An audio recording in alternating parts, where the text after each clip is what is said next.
My kingdom, how are we doing? Welcome in. We're making a YouTube video today for Just About, essentially, because Just About asked us to collaborate with another person on the site. And so we have here, this side, Sean, otherwise known as Nerdazoid. Hey. Oh, thank you. Thank you for having me. Not at all. Thank you for being here. So, me and Nerdazoid, me and Sean, chatted, and we were like, what the fuck are we going to make a video about? And so we decided we both like comic books. We both like games. What about comic book games? Yeah. So today you're going to get our best, our favorite comic book game, and then our guilty pleasure. Now for me, I have an honourable mention in that as well, but our guilty pleasure. So first of all, we're going to go to Sean. And would you like to give us your best comic book game, your favorite? Okay. So for my favorite comic book game of all time is, so I kind of cheated a bit. My favorite video game comic book game of all time is the Marvel Spider-Man. It just hits right. Spider-Man was my favorite character of all time. It's just incredible. But for this list, I started looking at the games, and I really want to talk about Captain America Super Soldier, which was a game by Sega, which at the time didn't really care about because it was a Sega game. It was a licensed game. It's like, this is just going to be a cash in. No one's going to care. But what I love about it is basically it's Arkham Asylum but Captain America. And sure, why would you just copy? Why would you just copy Batman Arkham Asylum? But if you're going to copy someone's homework, let it be Batman Arkham Asylum. It's like the combat in Arkham Asylum kind of feels weird. Like, it feels like superhuman. Like, Batman's just zipping around the place hitting people. But in Super Soldier, it makes more sense, and it also the fluidness of the combat is so much better. It feels so much better. Like, it looks like these moves are realistic. Well, Cap does have those skills. Like, that is Cap's MO, yeah. Yeah. And plus, the same with Thor. Like, being able to throw around the shield is fun as hell. Instead of like having to dodge, being able to use the shield to bounce bullets back. And also, when you think of like World War II, you think of like shooters and shooting games and Call of Duties and all that. But it's fun to just run around beating up essentially, well, Hydra, but Nazis, and being able to punch them in the face instead of just having to shoot them. Like, always punch Nazis in the face. Yeah. Or beat them with a shield, or kick them in the face, or whatever. Whatever close to hand. But one thing I love about it, though, is that it doesn't just follow the main story of the movie. They do try to, they made a little bit of an effort, but the story doesn't hold up for a full game. It's still a bit expensive, which is wild to me. Like, it's stuck on the 360 and PS3. It probably will never get a re-release due to licenses, but if you ever get the chance to play it, it's worth it. It's fun. I love it to death. Nice. To be honest, I didn't even know about that game. And coming from a comic book nerd, I didn't know about that game. I might have to check it out. I think it's one of those things, like, when you hear the Marvel Sega games, it's like you think of Thor, the God of Thunder, which was not great, and I think there was a Hulk game as well, which tried to be Ultimate Destruction but wasn't. Yes, I remember Ultimate Destruction, the Hulk game. though. Yes. Yeah. Using when it comes to Marvel games, like, you hit the nail on the head. Like, best games, Spider-Man is up there. When you talk about comic book games, Spider-Man is up there. Like, the Batman series is good, but the Spider-Man games are just supreme. And I, again, like you, I didn't want to just go Spider-Man or Spider-Man 2 or Miles Morales or da-da-da-da-da. I mean, like, I'm a Spidey fan too. I've got Miles Morales blue light glasses from Gunnar, which, by the way, thank you, Gunnar. And nice little placement there. But there is one that stuck out to me, and I wasn't going to go for Spider-Man. I wasn't going to go for the normie one, but there was one as soon as I started thinking about it that stuck out for me. And this might be a comic that not a lot of people know of, because usually people get stuck in the two faction Marvel DC side of things. Go on. No, I think I know what you're talking about. Yeah, so I'm gonna go for the Darkness games. Darkness, the number 1 specifically, because two was a bit, but still, like, good games, and they really encompassed what the comics were about, like that really dark, seedy, dramatic, like atmospheric. Well, I remember for the first time when you're walking through the game, which by the way is it's a narrative first person shooter, so there is a story to it, and it is a first person shooter. You don't just run around like bang, bang, bang, bang, bang, and then everything dies, and like it's not. I don't want to say it's not Doom, because Doom does kind of have a story, but Doom story is. It's you don't play Doom for the story. Let's be serious. You don't play Doom for the story. Whereas the Darkness, there is a story in it, and you learn about Jackie Estacado and he's becoming, and how he becomes the Darkness.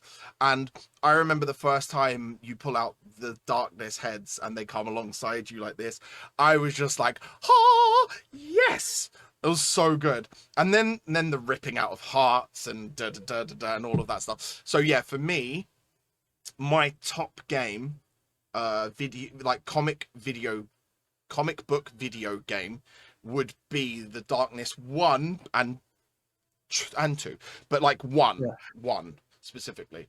Oh man, I loved 1, like especially like with the like starting off with 360. The first 3 games I got for the 360 was Fable 2, GTA, and the Darkness, and just the feeling like it's a bit clunky to look at, like it kind of like it looks like the Riddick games, the Butcher Bay, them games. It kind of feels a bit clunky, but my god, just the fun of that game. Like the Darkness voice, I can't remember the voice actor, someone who Fate No More person, but he voices the Darkness, and just when he tells Jackie to embrace the darkness and you are my puppet, and like how it handled death, like the fact that you won't let you die, just those moments. And like I'm a scaredy cat when it comes to games, and just being able to be the monster instead of being chased by the monster. Yes. Yeah. And it's wild to me that you could watch like a full movie in that game. It was I can't remember. I think it was a Christmas movie. I'm not sure. It was black and white anyway. Just like it felt like next gen to me. I love that game. It did, and also like obviously we got to remember this was on the 360, and like this is an oldish game. I mean, people watching this, you're gonna be like, it's so old. Fuck off, I'm not that old, right? But it was an oldish game, right? So yeah, at the time the graphics were great for what it was. And I get what you're saying about it being clunky sometimes. Like as you're walking around, it did feel a little bit like as if it was like first person Minecraft, like But I get that. But like at the time, obviously those graphics as well for us, and then having that graphic violence, like I hadn't seen something that graphic probably since Manhunt, which Manhunt. Oh, that's another subject. Have you not played Manhunt? No, I never played Manhunt. And I'm a Rockstar fan, and I never played it. Okay, yeah, but it admittedly it did get banned. I had it before it got banned, then it got banned, and I was so happy that I had it. Oh my god, that game! Oh, the brutality, the gruesome brutality, just made a word. Is amazing. But anyway, sorry. Tangents. No, Darkness. But yeah, we didn't get to see like gore like that often, especially back then. And it was just superb because that's what the comic is about. Yeah, Image just didn't hold back. And that's so for me, I started getting, I believe I started with Marvel Comics. But I've never been into the whole Marvel DC thing. I've always been in the middle and gone, DC's okay. Batman's not as good as you think he is. Marvel. If you watch just watch the animated series and you're fine. Yeah. Well, no, the comics are okay. Batman's good. Well, in stream once we had I have this redeem, which is comic book death battle. And then you give me 2 people, and then I put them to a death battle. And someone gave me, I can't remember, it might have been, who was it? It was something stupid like Ghost Rider Batman. and I was like instantly Ghost Rider. There's no way. There's no way. Yeah. Like, and they're like, but what about prep time? What if he gets holy water? I was like, no, you don't understand. Like, Ghost Rider is not from hell. Holy water won't work. Like, he is a divine spirit of justice. Like, and but they kept saying prep time. Batman doesn't always have prep time. Batman doesn't always have prep time. It's not going to happen all the time. Yeah. No, but if he did have prep time though, he could take out Superman. Like he'd be able to go to Krypton or get kryptonite and to take maybe a year or maybe years of I just that argument like people saying like Spider-Man couldn't take out Batman. The spider sense is the problem. Like you can't throw a batarang at Spider-Man. No. Like, okay, maybe if you give him 2 weeks prep, he could find a way of like finding a way to get around the spider sense. But like you're talking about like plopped in Mortal Kombat, no, yeah, he's not. He'd have to get batarangs made out of Venom symbiote. That's the only way. But also the other thing that everyone forgets up until I'm getting into this now until they forget up until they read later comics when Doc Ock takes over the body of Peter Parker.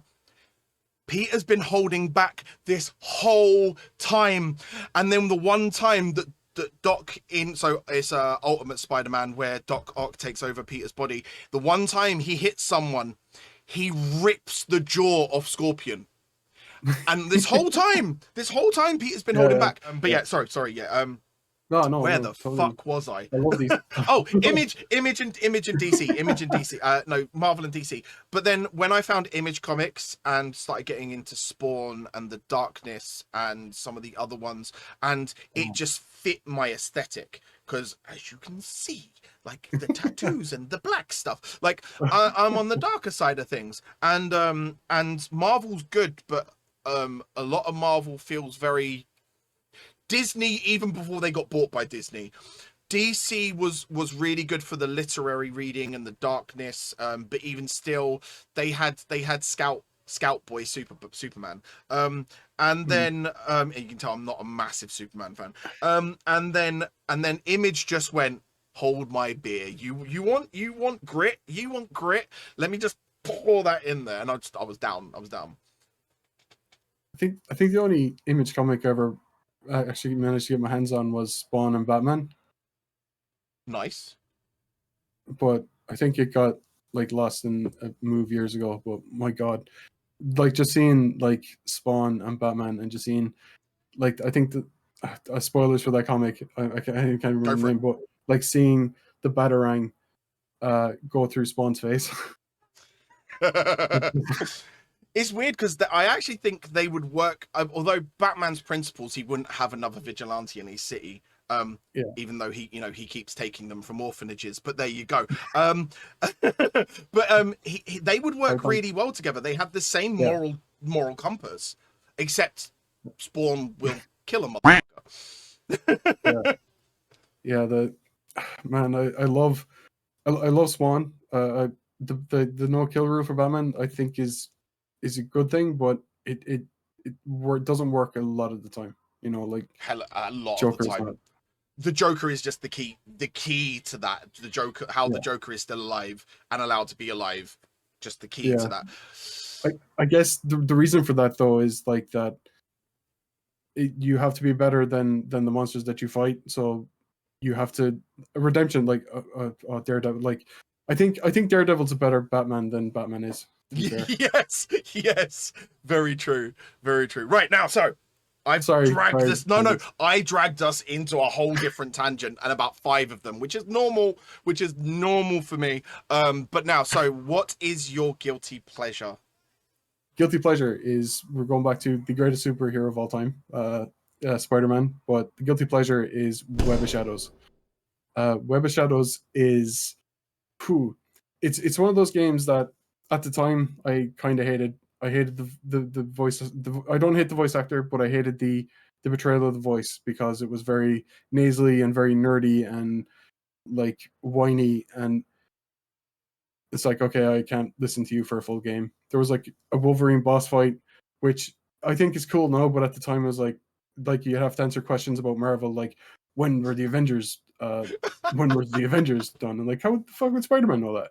Like, but also that really breaks the immersion, doesn't it? If you're in a boss fight and then you're answering questions, trivia, like, yeah, yeah. But then it was on sale on 360 for like $5, like maybe 10 years ago now, and just playing it, like it's weird, like with like Spider-Man games still, like even Marvel Spider-Man, you don't fight on the side of a building. Like you can't go to a side of a building and stick to it and then have someone come up and fight on the side of the building. The it's hard to go back and play it as well with the swinging. It's just the momentum, like it's very easy to get stopped in any Spider-Man game before Marvel's Insomniac. Just the more I kind of hate the idea of a morality system in a Peter Parker Spider-Man game, because you're not making choices for yourself, you're making choices for Peter Parker, and he is a very strong moral compass. But I mean, my favorite comic book villain of all time is, I don't think he's the best, he's not even close, but I love Venom.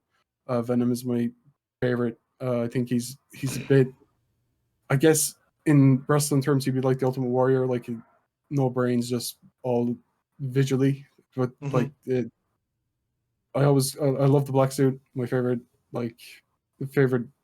saga is the black suit. And I just love when you're swinging, you can get to a building, hold A, and he does that kind of Spider-Man pose, getting ready to jump off. And like my de-stress game was Web of Shadows for a long time. Just like, I just want to swing around the city. I just want to stop crimes, and that's what Web of Shadows done for me. It's not good. It's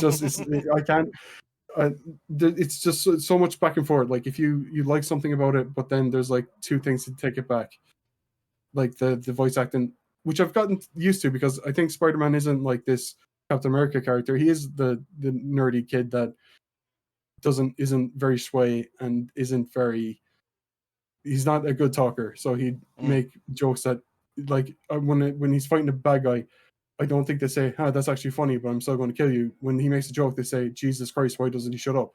Yeah, so exactly. Yeah, running constant commentary. Yeah, but yeah, it's still expensive now. Like it's 50 quid on either console to or 50 or more. And hell, that's a lot of money that's a lot of money for a game that came out a while ago. I guess it's to do with like licensing, and you can't buy it digitally, which I feel for licensed games though. Like whatever about like games getting taken off the store now, if you're a licensed game, you have so long before you're gone. Like you have to make your money, and if you want to play that game, like one of my favorite games growing up was Small Tangent. Growing up, I love playing Rugrats for Search for Reptar on the PS1. You're never going to see that game again. That is just completely dead, because there's so many.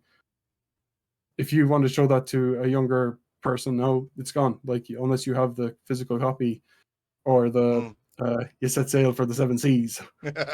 Emulation. It's gone. Well, yeah, sorry. Just no. Don't apologize. Tangents are where it's at. Don't worry. Yeah, I love hate that game. I wish it was better, but it's good enough for what it does. Nice. First actually seen of Moon Knight.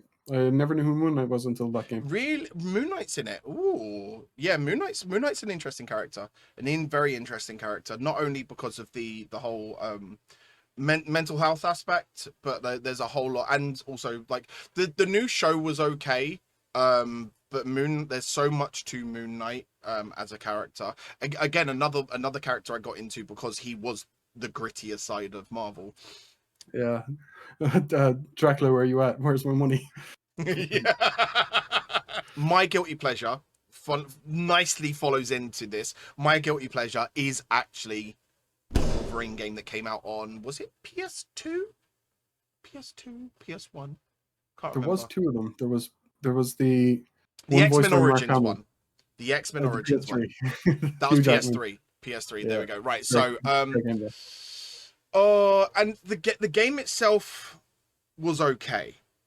There were some aspects of it which I'll go into, but actually what really ruined the game for me is because of the movie that I will never, ever speak of, even though I'm speaking about it now.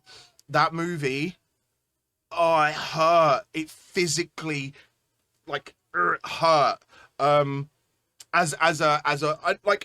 So I've always gone to watch comic book movies with a sense of open-mindedness and trying not to be like, well, this is how it's supposed to be, like a lot of comic book people do. They put it into this little lane, and if it doesn't fit the little lane, they get upset. But I try to be objective, and I try to be open-minded. And I watched X-Men Origins, and I was incredibly excited because they were going to go into Wolverine's backstory, and that movie, there is one saving grace, and it is not even a saving grace, but there is one good thing about the movie. Liev Schreiber as Sabretooth. 100%. Amazing. Great cast. Because he did the cake thing as well, and the moment he did that, I was like, okay, this movie might not be that bad. It might not be, because Liev Schreiber, when he like, even though he had a shaved head, when I saw him rock up a Sabretooth, I was almost dragged back into the comics. I almost saw Victor Creed. Like, I did see Victor Creed. I was there. I was like, done. The game revolves around that movie, and there are a lot of plot holes in the movie that then followed into the game. I really, really, really did enjoy moving around and playing as Wolverine, and the combat was okay. The combat was actually not too bad. Again, it was a lot of that like moving and zipping combat, wasn't it? And taking out the stealth aspect was pretty cool. Is Wolverine really stealthy though? Like he can be, yeah. But Wolverine doesn't really have a head for stealth. Their claws, they're claws, not they're not silencers. Yeah. I mean, they silence people. Well, yeah, I mean, there's like yeah. But and then there was the when you were doing the stealth movement, there was the what can only be termed as, it looked like heat vision, but I know that they were trying to put it off, like to sell it off as a senses thing, so he could sense where people are by hearing them and by smelling them. But it just looked like heat vision. Because you were walking around, and then there were these massive orange objects. If I'm sure I remember this rightly, massive orange objects like near you, and you're going, you stop, and I was like, so I remember it fondly, but I also remember that it wasn't the greatest game. So that would be my guilty pleasure. Especially when you're a Wolverine fan, and then Ryan Reynolds rocks up, and whatever that design choice was of why would you staple his mouth shut? Why would you do that? I forgot completely about stapling his mouth shut. The katanas in the hand, all the powers. He looked like a fucked up clone of Baraka from Mortal Kombat that they gave Superman's heat vision to. Oh god, the heat vision, I can't understand. Like, the only saving grace for that movie is that's probably the catalyst for Ryan Reynolds going, we need to make a Deadpool movie. Yes, and he has done superbly. I'm amazing. So, by the way, this was recorded before Wolverine and Deadpool, and I am so excited. I might have to go see it when I'm in Ireland. I may have to go see it when I'm in Ireland, because we go next week, and I'm not going to have time to see it this week. Might have time to see it next week, we'll see. But like, I've got to go see it. I've got to. I'm really intrigued as to how they're doing the Wolverine story, because obviously he's from his world, and his world is fucked.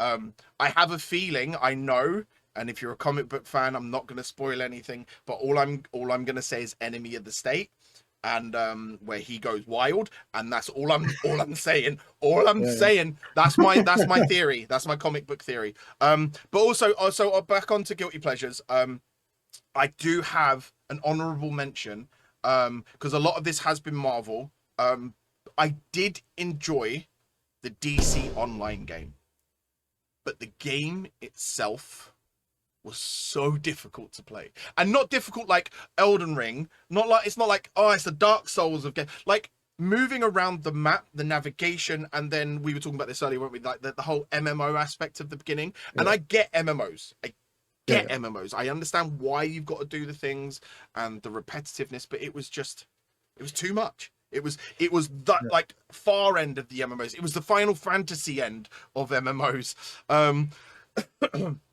But the one thing I really did enjoy about it, the one thing I thought was absolutely superb and that kept bringing me back, was the character creation. Making your own soup.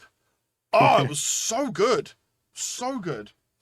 Yeah, it's the same as you. Like, it was once the allure of running around Gotham or Metropolis goes, like, once you've done the same mission 100 times, or you probably didn't get 100 times, but just being able to is the game within itself of like creating a soup and then having a backstory, creating your own backstory, like almost outside the game of like being able to create what's their story and then bring them into DC universe was it's so good. And like probably one of the best, like one of the classes I loved was the speedster, because it felt so new to be able to, instead of just fly or grapple or glide, to be able to like run up the side of a building like the Flash. And we still need a Flash game. We got because there hasn't been many games where you, I mean, what there was, I'm just thinking, Saints Row you could do it in, but that's about the only one that I remember being able to do it in.